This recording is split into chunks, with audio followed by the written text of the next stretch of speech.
Yukon story YouTube channel में आपका स्वागत है। आज का एक कहानी एक बानर राजा के हैं, जिससे पैदा होने पर भेड़िए के मुंह में मरने के लिए फेंक दिया जाता है। मूवी की शुरुआत में बानरों के झुंड को दिखाया जाता है। आप इन्हें हमारे पूर्वज भी कह सकते हैं और ये बंदरों का राजा सिमोन है। और राजा के पुत्र के खुशी में सभी बंदर एक जगह पर इकट्ठा होते हैं और राजा सिमोन एक बड़े से पेड़ के पीछे प्रशासित करता है। और ये है ओलारिमो। ये राजा के साथ कोई भी बड़ा कार्य सुलझाने में सलाह देता है। और आज राजा के पत्नी दो बच्चों को जन्म देती है। पहला बंदर का बच्चा बहुत ही कमजोर होता है और दूसरा बंदर का बच्चा उससे थोड़ा बड़ा और मजबूत होता है। और नियम के अनुसार कमजोर बच्चा जो पहले दुनिया में आया है, इसीलिए छोटा और कमजोर बच्चा ही राजा बनेगा। तभी वहाँ पर एक बंदर चुड़ैल आती है, जो राजा को सलाह देती है कमजोर बंदर के बच्चे को मार देने का। तो बंदरों का राजा सिमोन अपने पत्नी के होश में आने से पहले ही कमजोर बच्चे को ओलारिमो को सौंप देता है मारने के लिए। लेकिन उसके पत्नी राजा से वचन लेती है अपने दोनों बच्चों का अच्छे से देखभाल करने का। और राजा के पत्नी मर जाती है तो ओलारिमा उस बच्चे को ले जाकर भेड़िए के मुंह में मरने के लिए फेंक देता है। लेकिन बच्चा एक बेल पर अटक जाता है, जिससे बच्चा बच जाता है। लेकिन उसका हाथ भेड़िए के मुंह में चला जाता है और भेड़िया उसके हाथ को काट लेता है। और इधर राजा सिमोन अपने बच्चे को राजकुमार घोषित कर देता है, जो मोटा और स्वच्छ होता है। और इधर कमजोर बंदर के बच्चे को एक बंदर बचा लेता है और उसका माँ और पिता की तरह ख्याल रखता है। लेकिन बंदर ठीक से खड़ा नहीं हो पाता है, क्योंकि उसका हाथ भेड़िया काट लिया होता है, जिससे बंदर का एक हाथ काम नहीं करता है। और समय बीतता चला जाता है। अब कमजोर बंदर का बच्चा बड़ा हो गया है, जिसका नाम एडवर्ड है। लेकिन एडवर्ड अभी भी यान की पीठ पर सवारी करता है, क्योंकि उसका एक हाथ अभी भी ठीक से काम नहीं करता है। और दोनों एकदम दोस्त की तरह रहते हैं। और यान को बोलने में थोड़ा प्रॉब्लम होता है, वो ठीक से नहीं बोल पाता है। तभी एडवर्ड देखता है कि उसका खाना एक चूहा चुरा रहा होता है, तो चूहे को पकड़ने के लिए उसके पीछे भागता है। लेकिन वह गिर जाता है, क्योंकि उसका एक हाथ ठीक से काम नहीं करता है। तभी एडवर्ड एक जाल बनाता है, जिससे चूहे को पकड़ लेता है। तभी उन्हें एक आवाज सुनाई देता है। यहाँ पर खेल का शुरुआत हो चुका है। इस खेल का नियम है कि एक नारियल के बॉल को एक बड़े से जानवर के खोपड़ी में डालना होता है। जो बॉल को पहली बार में जानवर के खोपड़ी में डाल देगा, वो इस खेल का विजेता होगा। तभी एडवर्ड वहाँ जाने के लिए यान से कहता है, लेकिन यान उसे वहाँ जाने से मना करता है। लेकिन एडवर्ड यान को किसी भी तरह से मना लेता है और दोनों खेल देखने जाते हैं। वानिया जो राजा का बेटा है, जो एक ही बार में बॉल को खोपड़ी में डाल देता है और बॉल को देखकर यान से नहीं रह जाता है और बॉल को पकड़ने के लिए कूद जाता है और नीचे गिर जाता है। तभी उसके हाथ से बॉल छूटकर एक बिल में गिर जाता है, जहाँ से बॉल को निकालना नामुमकिन है। तभी एडवर्ड एक चिपचिपा पदार्थ की मदद से बॉल को वहाँ से बाहर निकाल लेता है। तभी सारे बंदर उसके पास आकर उसे देखने लगते हैं। तभी वहाँ वानिया आकर उसके हाथ से बॉल को ले लेता है और ऊपर उछलता है, लेकिन उसके हाथ से बॉल चिपक जाता है। तो सारे बंदर उसके हाथ से बॉल को निकालने की कोशिश करते हैं, लेकिन उसके हाथ से झटके से बॉल निकलकर राजा के सर पर जाकर चिपक जाता है। तभी राजा के सलाहकार ओलारिमो बॉल को पकड़कर खींचता है, तो राजा के सर के वहाँ का बाल उखड़ जाता है। तो राजा इस अपराध करने वाले अपराधी को जानना चाहते हैं। तभी डायन बंदर ओलारिमो से पूछती हैं, तुमने राजा के कहने के अनुसार बच्चे को भेड़िए के मुंह में फेंक दिया था कि नहीं? तो ओलारिमो बोलता है, हाँ, मैं एकदम छोटे से बच्चे को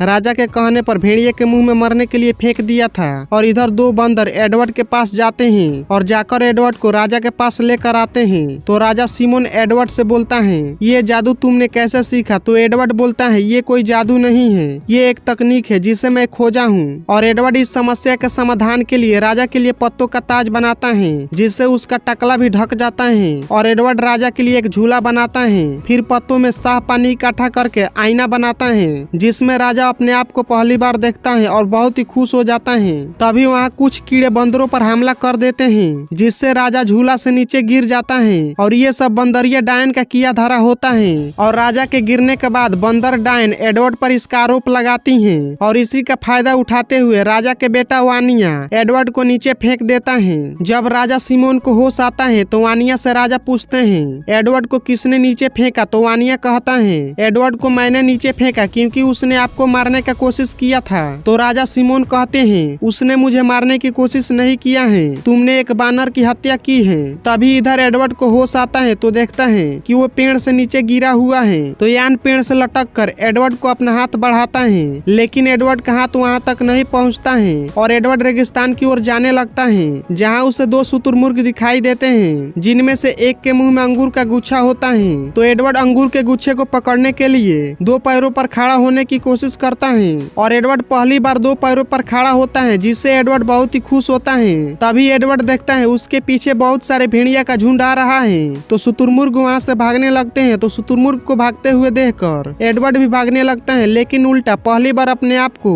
भागता हुआ देखकर एडवर्ड बहुत ही खुश होता है क्योंकि अब उसका हाथ उसके बीच का बाधा नहीं बनेगा। और एडवर्ड देखता है कि शुतुरमुर्ग सीधा भाग रहे हैं और बाद में एडवर्ड भी सीधा भागने लगता है और भागते भागते गेंडों के बीच से एडवर्ड निकल जाता है। तभी गेंडा का झुंड भेड़ियों को देखकर वहां से भागने लगते हैं और इधर पेड़ पर से बंदरों का झुंड एडवर्ड को दो पैरों पर खड़ा होकर भागते हुए देखकर बहुत ही खुश होते हैं। तभी उसका पिता बंदरों का राजा सीमोन देखते हैं कि उनके बच्चे खतरे में हैं। तो राजा सीमोन जाकर अपने बेटे को बचाने के लिए गेंडा और भेड़िए के झुंड के बीच में आ जाते हैं। तभी सीमोन देखते हैं कि उनका बेटा कुचलने वाला होता है और जाकर अपने बेटे को बचा लेते हैं और इस बार उसके पिता घायल हो जाते हैं और एडवर्ड बच जाता है। तभी बंदरों का राजा सीमोन बताते हैं कि मैं तुम्हारा पिता हूँ और मैं तुम्हारे माँ को वचन दिया था अपने दोनों बच्चों का मरते दम तक रक्षा करूंगा। और उसके पिता स्वर्ग सिधार जाते हैं और वानिया अपने पिता का शरीर लेकर चला जाता है। और वानिया बोलता है एडवर्ड से, तुम मुझे अपने भाई समझने की कोशिश मत करना।